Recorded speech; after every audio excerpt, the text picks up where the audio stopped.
Olá, estamos começando mais uma entrevista do Boletim Marco Antônio Villa. Eu considero essa entrevista importantíssima e digo por quê. Toda a discussão de fake news que vocês estão acompanhando aí, agora na Câmara dos Deputados, polêmicas, brigas na internet, fake de fake, né, que é uma criação recente brasileira, de tudo, né, o grande assunto, se a gente for lembrar, e muitos se esqueceram, isso começou, na verdade, em 2020, com o PL, o Projeto de Lei 2630, do senador Alessandro Vieira, já entrevistado várias vezes no nosso canal, um senador extremamente combativo, importante, um exemplo de parlamentar, eu volto a parabenizá-lo, já entrevistado algumas vezes no nosso canal, agradeço mais uma vez a gentileza do senador ter me atendido, e a primeira questão que eu coloco para o senhor é o seguinte: eu estava justamente fazendo o levantamento, o projeto de lei de autoria do senhor sobre as fake news, o 2630, foi aprovado no dia 6 de junho de 2020, portanto, há cerca de aproximadamente 3 anos atrás, pouco menos, por 44 a 32, aí seguiu para a Câmara, tendo em vista o andamento regimental legal do Congresso Nacional. Então, mais uma vez, agradeço o senhor a ter atendido o meu convite e pergunto: o senhor imaginaria que 3 anos depois nós estaríamos nessa confusão? Porque é uma confusão, porque no fundo ninguém sabe o que está sendo discutido.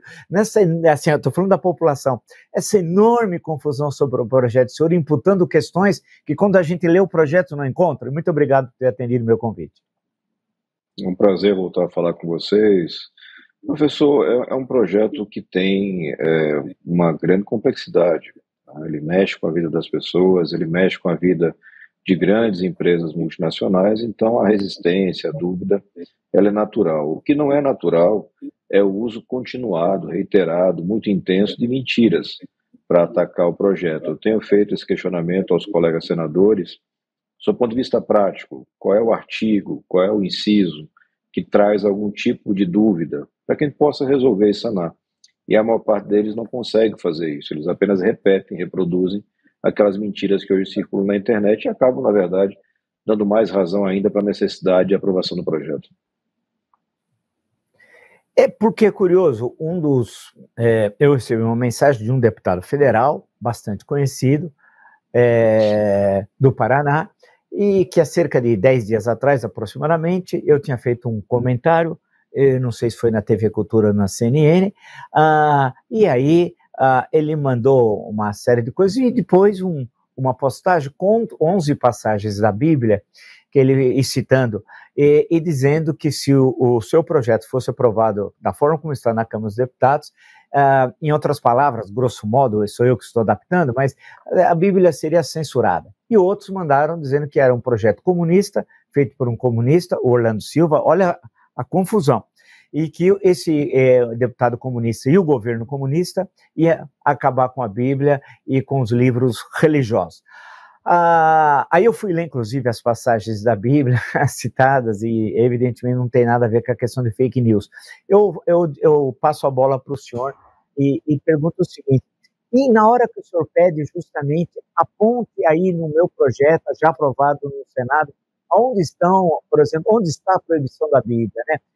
Como é que é esse diálogo com essa produção maciça de fake news, especialmente não só, mas especialmente pelos evangélicos? A gente vê com tristeza a manipulação da fé, né? Você tem políticos irresponsáveis que persistem na mentira, são incapazes de apontar base concreta, real, mas ficam estimulando esse medo, essa rejeição. A gente vê que esse tipo de atitude política tem perna curta. Eu tive o cuidado de conversar com as lideranças da bancada evangélica, da verdadeira bancada evangélica, não dos oportunistas, e o que eu recebi de resposta é de que todos os itens que eles apresentaram foram aceitos pelo relator na Câmara, o deputado Orlando Silva. Todos, absolutamente todos. Então, não persiste nenhum tipo de dúvida com relação a esse tema. Agora a gente vai continuar. Essa turma que busca holofote, busca engajamento, sabe perfeitamente que o que engaja nas redes é o terror, é o discurso extremo, são as frases, os memes de efeito. Particularmente esse parlamentar que começa a sua caminhada na política, começa muito mal, porque poderia contribuir tecnicamente para o projeto, Todos nós sabemos da gravidade da situação, o mundo inteiro está legislando sobre o tema, o mundo inteiro, porque hoje as corporações de tecnologia se transformaram em formadoras da sociedade, porque elas não são neutras, elas utilizam os algoritmos para fazer recomendação de conteúdo, direcionamento de fluxo, e fazem isso mediante pagamento ou por decisão interna não transparente. Repito, o projeto é bastante equilibrado, ele não coloca em nenhum momento em risco a liberdade individual do cidadão, muito menos a liberdade religiosa, que tem base constitucional, e acredito que depois de um certo tempo de maturação, a gente imagina mais 2 ou 3 semanas, esse projeto será votado e aprovado, vai voltar aqui para o Senado, onde teremos novamente um debate, mas acredito, ao final do processo, numa aprovação de uma lei que vai proteger o usuário, vai proteger o cidadão brasileiro, em especial nossas crianças e adolescentes. Eu queria pegar esse gancho, justamente, senador, porque nós temos uma maneira no Brasil de discutir o assunto sem conhecê-lo, né? E tecer considerações críticas ou favoráveis. E a questão do seu projeto, ele é extremamente importante. E o senhor fez referência a todos os países do mundo, de uma forma ou de outra, estão legislando sobre essa questão. O foco central, e aí o senhor colocou a questão das crianças, dos adolescentes e das inúmeras tragédias que nós já vimos no Brasil e no mundo, né?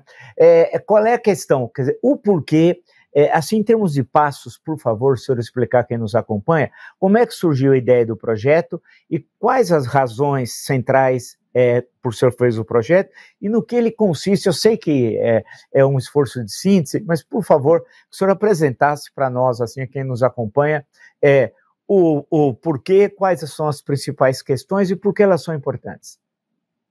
Bom, no primeiro momento a gente tem a minha própria experiência, né? Como delegado de polícia, eu fui criador da primeira delegacia de crimes cibernéticos em Sergipe. Fui instrutor do Ministério da Justiça nessa área. Então a ciência do quanto de crime que você tem em ambiente virtual e do quanto o usuário é desprotegido, isso eu já trazia da minha experiência profissional. E logo após aquele ciclo de Brexit, eleição do Trump nos Estados Unidos, a divulgação de vários processos eleitorais influenciados através da manipulação do algoritmo, isso tudo gerou o consenso de que era preciso fazer uma legislação. Ouvimos centenas de profissionais, centenas de especialistas dentro e fora do Brasil e formulamos o texto inicial que foi relatado aqui no Senado pelo senador da Bahia, Ângelo Coronel. O que tem de consenso e o que é de base nesse projeto? O primeiro ponto é trazer as empresas para um centro de responsabilidade. Por conta do Marco Civil da Internet, que reproduz, de certa forma, a legislação americana original, as empresas não têm nenhuma responsabilidade com relação ao conteúdo que circula nas redes. A responsabilidade seria exclusiva do criador do conteúdo. Só que hoje já se tem plena compreensão no mundo inteiro de que as empresas têm sim responsabilidade na medida em que impulsionam conteúdo e na medida em que escolhem, no seu sistema de indicação de conteúdo, vídeos, textos, arquivos que serão endereçados para você sem a sua solicitação. Isso é muito importante.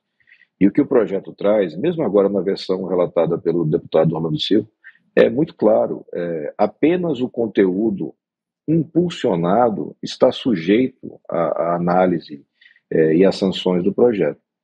Aquele conteúdo individual, não. Aquele conteúdo que passa por uma rede neutra, não. A pessoa, claro, se cometeu algum crime, vai poder ser responsabilizada. Então a gente ataca ferramentas de desinformação. Contas falsas, redes de robô não identificadas, publicidade velada, porque essas 3 ferramentas distorcem totalmente o andamento do sistema. E no segundo ponto, a gente exige a transparência do algoritmo, a transparência do sistema de recomendação das redes, através de relatórios reservados que serão analisados por alguma entidade, enfim, criada para essa finalidade específica. E aí, de novo, um ponto importante. Não se cria uma entidade para analisar conteúdo. Se cria uma entidade para analisar os relatórios de transparência e para verificar se as medidas estão sendo cumpridas. Então não se cria Ministério da Verdade, não se defende que alguém do Executivo possa decidir se você pode ou não pode postar um conteúdo, nada disso existe na lei. As questões vão continuar sendo dirimidas na Justiça, como deve acontecer em qualquer democracia séria. Então, e em particular, para chegar nesse ponto específico, assim sintetizando, da proteção a crianças e adolescentes, eu tenho um outro projeto apresentado já há algum tempo, específico para esse público, mas basicamente você tem que exigir das plataformas responsabilidade na criação de contas e perfis, porque crianças, ou seja, aquele ser humano abaixo de 12 anos de idade não pode, não deve ter acesso a uma conta de internet, e a empresa tem condições de fiscalizar isso. A gente restringe o uso dos dados que a empresa captura para fins de publicidade, para fins de perfilamento daquela criança e adolescente, porque a gente sabe que o volume de dados permite que a plataforma direcione conteúdos com muita precisão e que vai induzindo comportamentos, inclusive, infelizmente, comportamentos violentos. A gente tem que ter essa cautela, preservar esse público que está no estágio inicial de desenvolvimento, ainda não tem seu cognitivo formado, ainda não tem sua estabilidade emocional formada, e tem que ser protegida. Quando você vai para os termos de uso das plataformas, eles já fazem essa restrição, mas eles não se comprometem com a fiscalização. Não existe nenhuma transparência com relação a isso. E é muito perigoso. Então, acho que essa é a síntese do que a gente tenta fazer com esse projeto. Na versão que está na Câmara dos Deputados, foram agregados alguns outros pontos, como a remuneração por trabalho jornalístico, a remuneração de direito autoral, que são todas matérias extremamente meritórias, que não são inovações brasileiras, isso tudo já está sendo legislado lá fora, mas que não tem uma conexão direta com fake news e desinformação. Então, são matérias que não são essenciais para o projeto, mas, repito, se forem aceitas e votadas na Câmara, serão também aceitas e votadas aqui no Senado, eu tenho certeza. Os críticos insistem em falar que a liberdade de manifestação está sendo tolhida por esse projeto de lei. O senhor, de certa forma, já tocou nessa questão, mas eu queria que o senhor acentuasse esse primeiro ponto, de que forma que não há nenhum tolimento da liberdade de manifestação, e segundo, a questão, quem é que decide se aquilo passou do limite ou não? É uma agência criada especialmente para isso? E como seria a composição dessa agência, caso o senhor pense dessa forma? Ou seria o caso de recorrer, portanto, à justiça com a legislação existente já no Brasil para pedir a retirada daquele conteúdo e a devida, se for o caso, penalização de quem postou?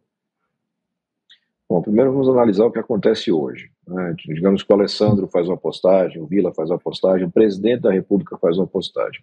A plataforma pode excluir unilateralmente essa postagem sem nenhum tipo de justificativa, e ela já fez isso, inclusive com relação ao presidente da República em pleno exercício do cargo. O que o projeto de lei traz?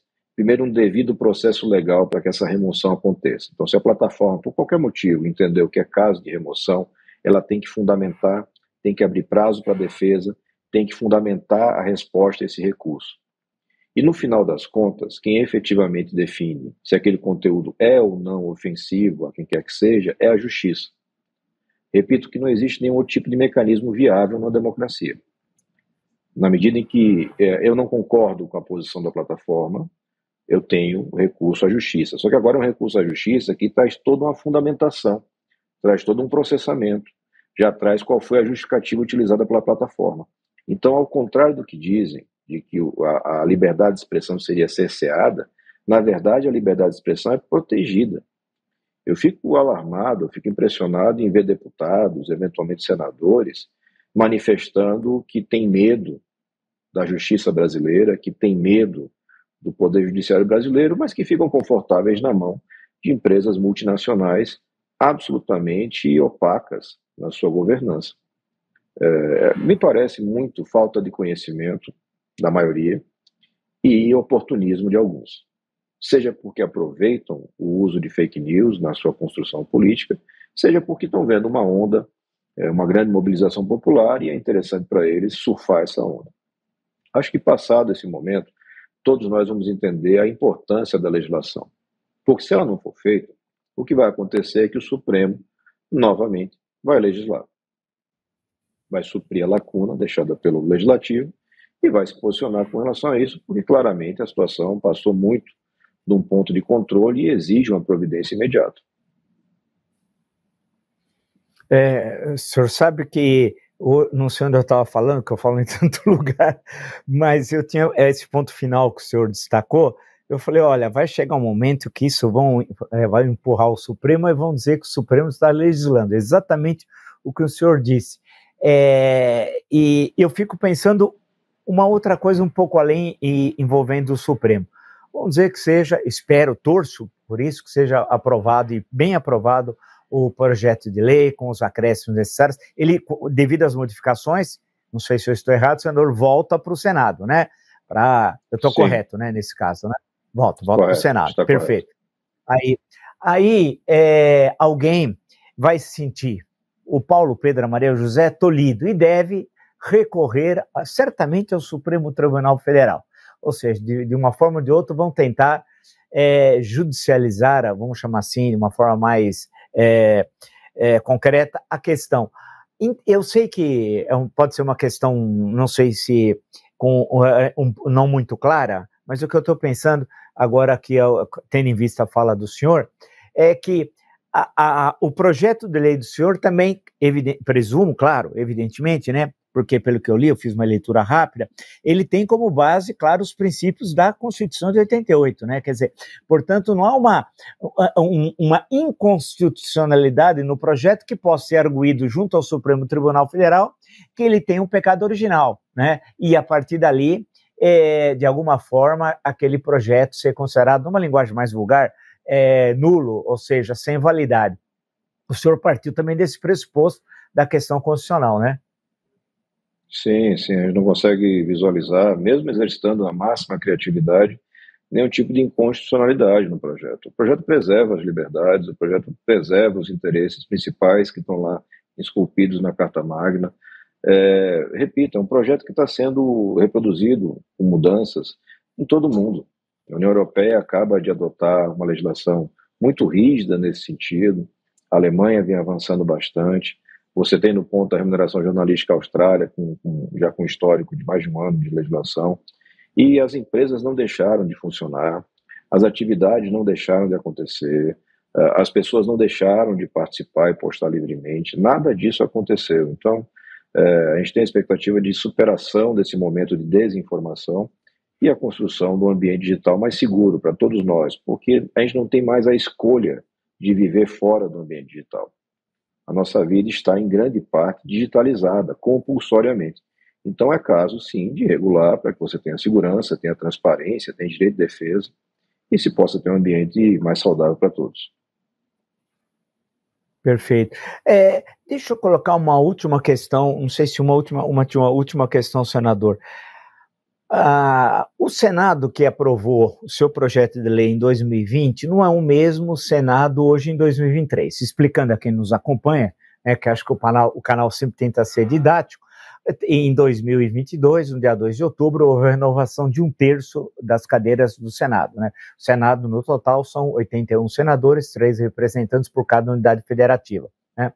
Só para lembrar a quem nos acompanha. Esse Senado, logo quando foi eleito, naquele momento em outubro, é bem importante, bem antes da posse, em fevereiro, desse 1/3 dos novos senadores, grande parte dos que tentaram a reeleição não conseguiram ser reeleitos. E chegaram outros senadores, alguns que estão iniciando a sua vida parlamentar pelo Senado, e agora na última eleição. Eu pergunto aos senhores, com as modificações que serão feitas certamente na Câmara dos Deputados, esse projeto volta ao Senado. O senhor acredita que teremos a parte 2 dessa novela, vamos chamar assim, com essa nova composição que o Senado tem, ou o senhor acredita que, tendo em vista o amplo debate que já ocorreu, está ocorrendo na Câmara dos Deputados e vai ser aprovado o projeto, o Senado fará eventualmente um ou outro acréscimo, se é que o fará, e aprovará, ou seja, se a mudança na eleição de 2022 altere a essência do seu projeto? Não, acredito que mesmo com a mudança da composição a gente consegue maioria para uma aprovação, claro que com debate, com esclarecimentos contínuos. O Senado tem a característica de um debate um pouco mais de conteúdo, é um debate menos performático do que a gente vê na Câmara dos Deputados, mas mesmo que aconteça a resistência, ela tende a ser superada pelo diálogo e pela apresentação dos fatos. Eu confio muito na qualificação dos meus pares para que a gente tenha essa votação. Eu queria, então, portanto, agradecer muito ao senador Alessandro Vieira. Antes, deixa eu só fazer uma última questão, abusando da sua bondade. Sobre o episódio da carteira de vacinação do hoje ex-presidente Jair Bolsonaro. Como é que o senhor, inclusive, que tem experiência, foi tanto tempo delegado de polícia, que conhece extremamente bem a legislação, que acompanha o par e passo o último quadriênio presidencial, como é que o senhor está vendo tudo isso, toda essa história, que a cada minuto a gente é surpreendido por uma informação diferente, distinta, e uma possível, tudo indica, falsificação de um documento oficial, que é a carteira de vacinação, para efeitos que a gente nem, eventualmente para viagens ao exterior, etc., etc., e envolvendo um grupo grande de pessoas, parece que com a participação do presidente e do seu ajudante de ordens, que inclusive está preso. Como é que o senhor vê isso? Eu li a representação da Polícia Federal e a decisão do ministro Alexandre de Moraes. É uma investigação muito bem feita, muito consistente. Ela vai extremamente detalhada, é uma investigação de prova documental, essencialmente. A falsificação aconteceu, foram emitidos certificados falsos, né, com falsidade ideológica. Esses certificados serviriam para viabilizar viagens internacionais de um grupo de pessoas, aproximadamente 8 pessoas, envolvendo uma série de figuras, algumas delas presas nessa operação. E o que eu vejo, primeiro de tudo, é um espanto de você imaginar que alguém recorra a esse tipo de artifício ocupando a mais alta cadeira da República. É uma coisa absolutamente inacreditável. O conteúdo das mensagens apreendidas nos telefones, em particular o telefone do Mauro Cid, dão noção de que eles sabiam perfeitamente o que estavam fazendo, eles sabiam que era uma ação criminosa, eles tentaram ocultar as suas pegadas, e a gente vai ter que avançar um pouco mais nessa investigação, não deve ser uma investigação longa.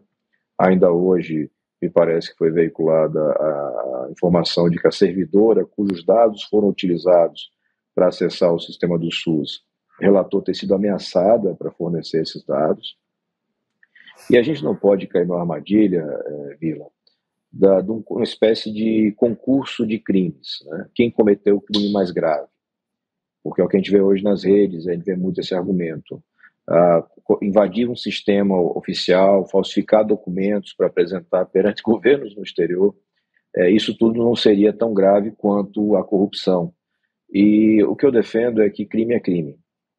Eu não posso aceitar que a nossa representação seja de criminosos. Não interessa a natureza do crime.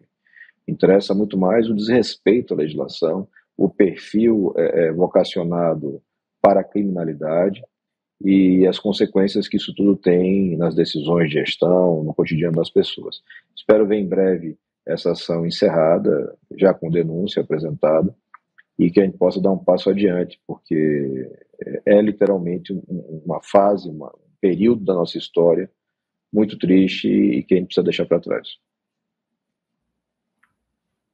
Queria agradecer muito o senador Alessandro Vieira por mais essa entrevista. Certamente o pessoal do nosso canal vai gostar muito desses esclarecimentos que são fundamentais, porque ficou uma névoa que você não enxerga 1 metro frente a essa discussão da questão das fake news. Se construiu um projeto inexistente e se discutir um projeto inexistente que não era o projeto original de iniciativa do senador em 2020, que está tramitando de forma livre, transparente, com uma paciência enorme. Vale lembrar do deputado Orlando Silva, o relator, porque eu até brinquei, se existe céu, certamente ele tem um lugar garantido lá, porque haja paciência de você responder, e o senador também, de responder questões que absolutamente inexistentes no projeto, quer dizer, fake news de fake news. Então, queria agradecer mais uma vez a gentileza do senador ter atendido no meu canal. Muito obrigado, senador.